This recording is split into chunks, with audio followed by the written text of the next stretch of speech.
Hello everyone, देखिए अब question number second ये हम कर रहे हैं क्वेश्चन टॉरिसेली लॉ पे, या फिर हम बोल सकते हैं स्पीड ऑफ ई फ्लक्स पे। अब देखो ये क्वेश्चन में क्या है आपके पास, ये एक पिस्टन लगा हुआ है, ये एक टैंक है और यहाँ पर एक पिस्टन है जो 30 kg का है, इस पर वेट डला हुआ है एक तरह से, ये समझ लो। तो ठीक है, तो ये कुछ प्रेशर डाल रहा होगा इसके ऊपर या नहीं, ठीक है। तो यहाँ पर अगर हम देखें तो यहाँ पर कौन कौन से प्रेशर होंगे, एक तो एटमॉस्फेरिक प्रेशर भी होगा और इसका वेट का भी प्रेशर होगा इसमें, ठीक।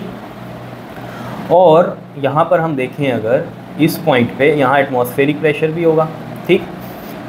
अब बिल्कुल सिंपल सा ही क्वेश्चन है ये। अगर इसमें हम देखें कि बर्नौलीज थ्योरम हम लगा सकते हैं। अब इसके अंदर मैं डायरेक्ट फॉर्मूला नहीं लगा सकता v का रूट में 2gh वाला, क्योंकि वहाँ पर जब हमने इसको ड्राइव किया था तो वहाँ सिर्फ एटमॉस्फेरिक प्रेशर लिए थे दोनों साइड में, ठीक है, तब हमने ये फॉर्मूला निकाला था। अब यहाँ पर तो क्या है, वेट भी डला हुआ है, क्लियर। तो देखो इसमें हम कैसे करेंगे, देखो अप्लाई बर्नौलीज थ्योरम। देखो ये 75 सेंटीमीटर इसकी हाइट हो गई यहाँ पर ये, ठीक। और ये एरिया दिया हुआ है यहाँ पर इसका 0.5 मीटर स्क्वायर, और ये स्मॉल एरिया जो दिया हुआ है इस ओरिफिस का वो 1 सेंटीमीटर स्क्वायर का दिया हुआ है, और डेंसिटी ऑफ लिक्विड दी हुई है 1200 kg पर मीटर क्यूब। अब देखो जरा, अगर मैं यहाँ पर एरिया को कंपैरिजन करूँ, क्योंकि इक्वेशन ऑफ कॉन्टिन्यूटी क्या कहती है हमें, a1 v1 इक्वल टू में a2 v2। तो मान लो ये वाली इधर वेलोसिटी इसकी ये v1 आ रही है, ऐसे मान लो, ठीक है, और इधर वाली क्या है, ये हमारी v है।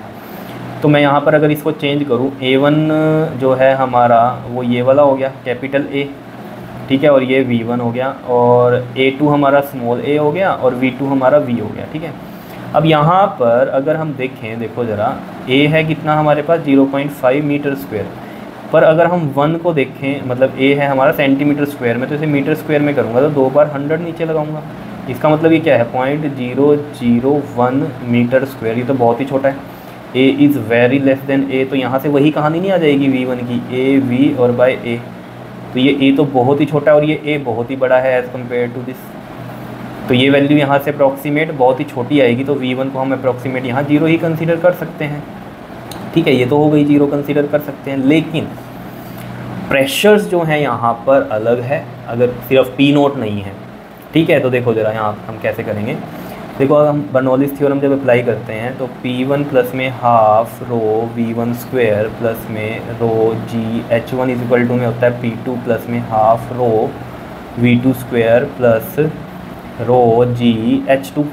अब देखो P1 यहाँ पर क्या है, मान लो ये वाला P1 जो है वो किस किस के इक्वल है, P नोट के इक्वल है, प्लस में ये जो प्रेशर लग रहा है हमारा, ये प्रेशर, देखो प्रेशर क्या होता है हमारे पास, फोर्स अपॉन में एरिया। फोर्स क्या होता है हमारा mg, ठीक है, और अपॉन में ये एरिया, तो ये वाला P डैश ये होगा, यानी कि P1 हमारा क्या हो जाएगा P नोट, प्लस में ये वाला भी प्रेशर आएगा साथ में mg अपॉन में एरिया, प्लस में अब ये V1 तो यहाँ पर अप्रॉक्सीमेट 0 ही होगी, तो ये 0 वैल्यू हो गई, प्लस में रो GH1 हमारे पास ये रहा 75 सेंटीमीटर, तो 75 अपॉन में 100 आ जाएगा, मीटर में कर देंगे इसको, तो इज इक्वल टू अब P2 यहाँ पर क्या है हमारा P नोट के इक्वल है, बिकॉज यहाँ एटमॉस्फेरिक प्रेशर ही है सिर्फ, तो P नोट आ गया, प्लस में 1/2 रो V2 यहाँ V है तो V स्क्वायर हो गया, प्लस में रो G। अब हाइट यहाँ पर अगर हम देखें तो कुछ नहीं है, तो ये 0 हो गया, समझ रहे हो। P नोट से ये P नोट कैंसिल हो गया, यहाँ पर देखो mg बचा, m कितना है 30 kg, इंटू में g हम 10 ले लें, एरिया है हमारे पास 0.5 मीटर स्क्वायर, प्लस में रो की वैल्यू कितनी है हमारे पास 1200 है, g हमने 10 ले लिया, ये 75 और ये अपॉन में 100 है,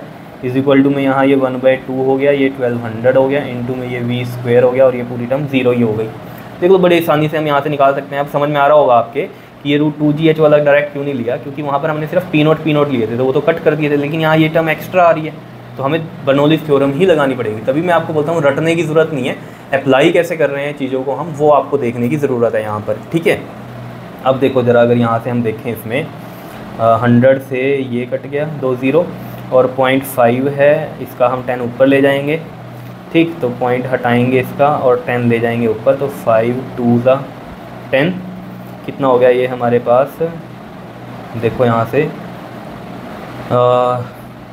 60, और ये 600 यहाँ आ गया, प्लस में, और 75 को 12 से कर दो तो कितना बनता है हमारे पास, ये आ जाएगा 900, ये हो गया 900, और ये 0 ये हो गई इसकी, ठीक है। क्लियर है इतनी बात या नहीं बताओ। 75 को हमने 12 से करा तो ये हमारा कितना आ गया 900 आ गया, ठीक है, क्लियर। और ये 10 था तो 1000 बन गया ये, इज़ इक्वल टू में इधर कितना है ये 600 हो जाएगा, तो ये आ गया 600 v स्क्वायर, तो ये आ रहा है हमारे पास कितना आ जाएगा ये 9600 इज़ इक्वल टू में 600 v स्क्वायर, तो v स्क्वायर कितना आ जाएगा 9600 अपॉन में 600, 2 0 ये गई, 3 2 ज़ा 3 3 ज़ा 3 2 ज़ा और ये 16 आ गया, तो 16 इक्वल टू में v स्क्वायर, तो v कितना आ जाएगा रूट में 16, तो ये 4 मीटर पर सेकंड इसकी वेलोसिटी आ गई, यानी कि स्पीड ऑफ इफ्लक्स आ गई। क्लियर है, इतनी बात समझ में आया। तो हमें कैसे अप्लाई करनी है बर्नौलीज़ थ्योरम इस तरह के क्वेश्चंस में, डायरेक्ट रटना भी नहीं है हमें ये कि हमें फॉर्मूला रट लें और उसमें हम डायरेक्ट अप्लाई करते हैं, ऐसे भी नहीं करना है, ठीक है। देखना पड़ेगा क्वेश्चन में यहाँ पर क्या है, प्रेशर अलग लग रहा है, ठीक है। क्लियर है, इतनी बात आ रही है, बात समझ में बताओ, ठीक है। कर लोगे इनको क्वेश्चंस को, ओके जी, थैंक यू।